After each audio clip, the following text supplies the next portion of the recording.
This is a book of Psalms, chapter 64, verse 6, and it reads, They search out iniquities, they accomplish a diligent search, both the inward thought of every one of them, and the heart is deep. Verse 7, But Yahweh shall shoot at them with an arrow, suddenly shall they be wounded. In verse 8, So they shall make their own tongue to fall upon themselves. All that see them shall flee away. Shalom, shalom. First and foremost, all praises, honor, and the glory shall go to Yahweh, Ba'asham, Yahushai, Ba'asham, Makakwadash, Brakatham. Double honor shall go to apostles, elders, and bishops of Great Millstone who continue to teach and to rule well. Shalom to the Akims of Great Millstone and like-minded camps and individuals who continue to teach as one body, who continue to be out on the highways and byways risking their lives for the greater good. And also shalom to the sincere Akwats who are continuously learning in silence, as the Holy Scriptures have commanded for you to do so. This is Azariah Gabar, representing the King is Coming channel, back at it with another lesson for edification purposes.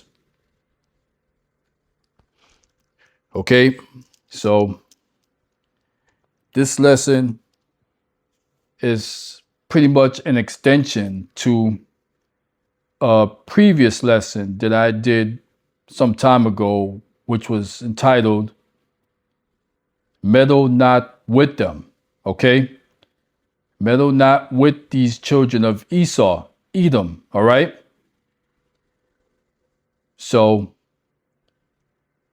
where I'm getting at is magnifying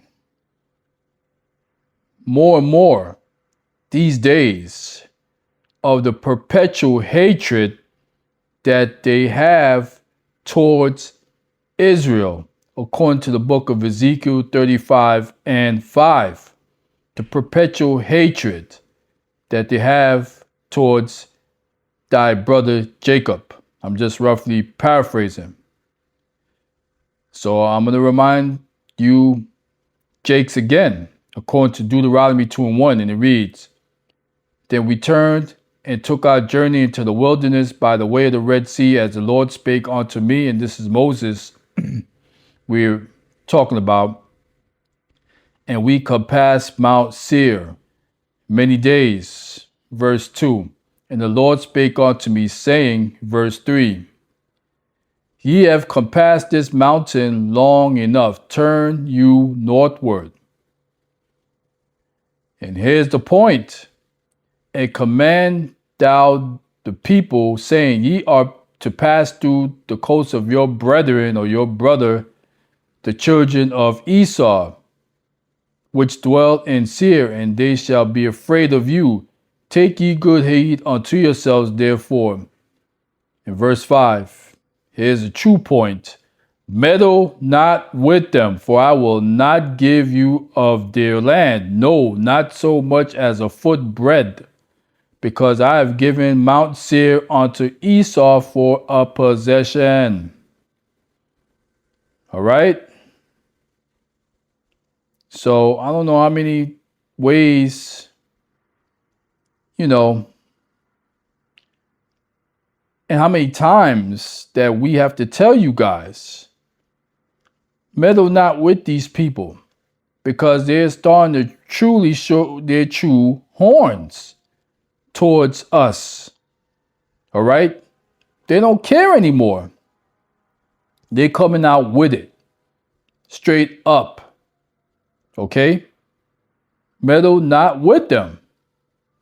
And I don't care what the other brothers say, other brothers out there, okay? Because they're justifying, well, they treat us right, listen. Again, that may or may not be true, but I'm going by what the Lord's saying, okay? And there's a reason for it. And I'm going to show you some videos to back up what I'm saying. This is a fair warning. Stop meddling with these Edomites. And that goes for both you Akwats and Akims, or Akims and Akwats in that particular order, okay? Stop meddling with them. All right? So I want to pull up a couple of quick videos to prove my point once again. But before I do so, fair use of the copyright 1976 law for these videos are strictly for education and edification purposes only. I'm not making a dime off of any of these videos. You heard? So this first video is entitled "White Woman Says the Women in Her Community Are Dangerous to Black Americans. We clocked that centuries ago." All right. So this dude, his name is what's his name again? Well, you'll see for yourself. Hold on. Shut up. Philip Scott. Now, many of you have been just black people, of course, have been living for a hot minute. You know good and well the folks are the kings and queens of just being fake nice. Now, this particular white woman is more so going to focus it on the women. And I want you to hear what she has to say. This is going to be more so confirmation, but let's go ahead and get into it. White women are a danger, okay? They will compliment you to your face and then call the cops on you behind your back.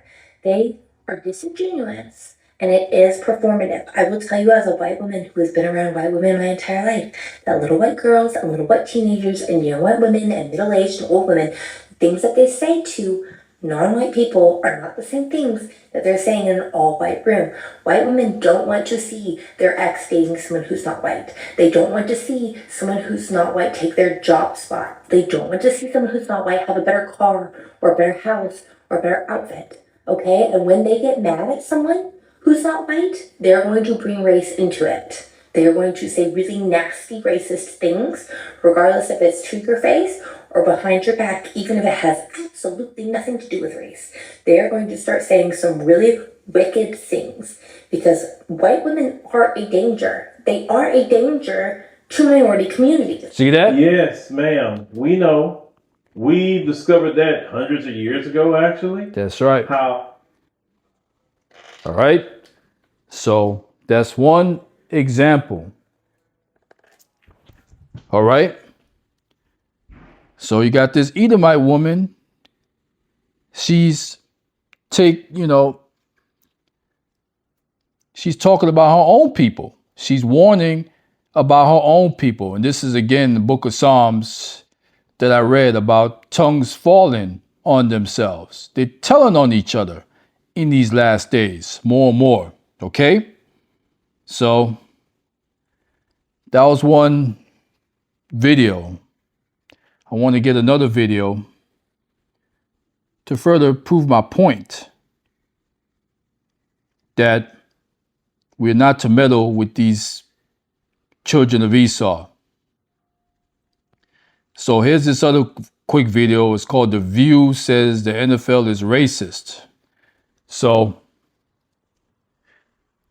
you got rampant racism in the NFL, and it's coming out more and more that these locker rooms are divided with these Jakes and Edomite football players, okay? One group is sitting on one side of the locker room and the other on the other side, okay? Divisiveness, all right? So let me cue up this quick video.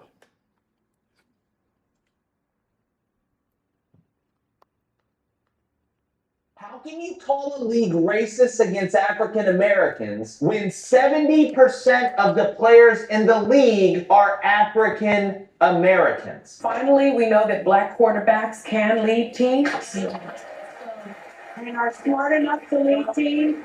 I would like to see. I always knew that. That Right, was we never knew a that. question. We knew that. But, you know, it takes people a minute to catch up. How about some black women? Oh, Whoopi Goldberg, By come your on. logic, technically the NFL is racist toward every race but African Americans. It's a terrible argument. It doesn't make sense. These are the same people that also say the owners in the NFL are racist because they don't hire black coaches. Your math is bad and your logic is flawed. How can you call a league racist against that? Whoa. All right, so Get your funky tail off my porch, little shit. all right, shut up. All right, so here you got that Edomite trying to downplay the racism in the National Football League. All right? Because he knows what's up. He knows what time it is. But he wants to downplay it and try to, make it reverse like, it's his people that's being targeted. Are you kidding me? Please. I watch football. I'll admit it to it. I'm a sports person, all right? And I've seen, from time and time again where, case in point, these black NFL head coaches,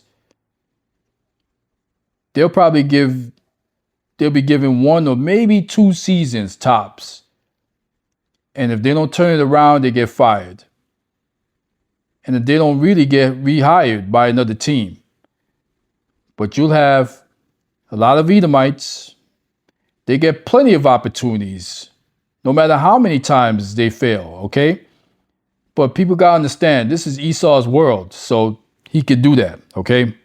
So I'm not gonna continue to ramble on that. And so one more quick video. This one here. White man shoots black man in face with shotgun for dating his ex-wife. All right. So again, you Akims, you better pay attention. Leave these white women alone. Do not buy Solana when you could potentially get in on the Shut up. Solana for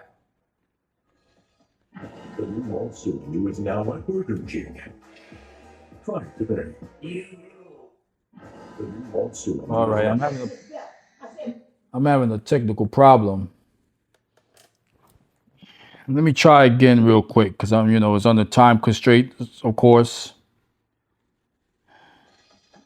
A homicide suspect arrested this afternoon in Northwest Florida. This is Gregory Clark. He's accused of shooting a man this afternoon. News Sites Cody Long is live near where this happened. Yeah, a man was shot just a few blocks behind me at Mobile Highway and Shoemaker Street. And then witnesses tell me that a woman drove right down here with that victim in the passenger seat to call 911 at this store, Trisha's One Stop. This is the man who was arrested just about an hour ago. He is 56-year-old Gregory Wayne Clark, and he was seen on surveillance just after this shooting in a Chevy pickup truck. He was taken into custody just about 2 hours after the deadly shot was fired. Deputies are still searching right now for Tony Goodwin, but he is wanted right now just for questioning in this homicide investigation. An employee at Trisha's One Stop tells us around 2 o'clock, a woman pulled up in a car with blood all over her. She got out and fell to the ground. Some people came out to help her and to call 911 for her friend. The man was in the passenger seat. Again, he was shot in the head and he died. The shot was fired a quarter of a mile away. The bullet went through the back window in the car. All right, so again, for time constraint purposes, I had to cut that video short. All right, so the proof is in the pudding. I give you the reasons. All right, you Akims and Akwats, leave these Edomites alone for your own good. You heard? So all praises, honor, and the glory shall go to Yahweh, Ba'asham, Yahushai, Ba'asham, Makakodash, Brakatam, Kwam Yasharala, Rise Israel. And as always, Lord's willing, on to the next video. Shalom.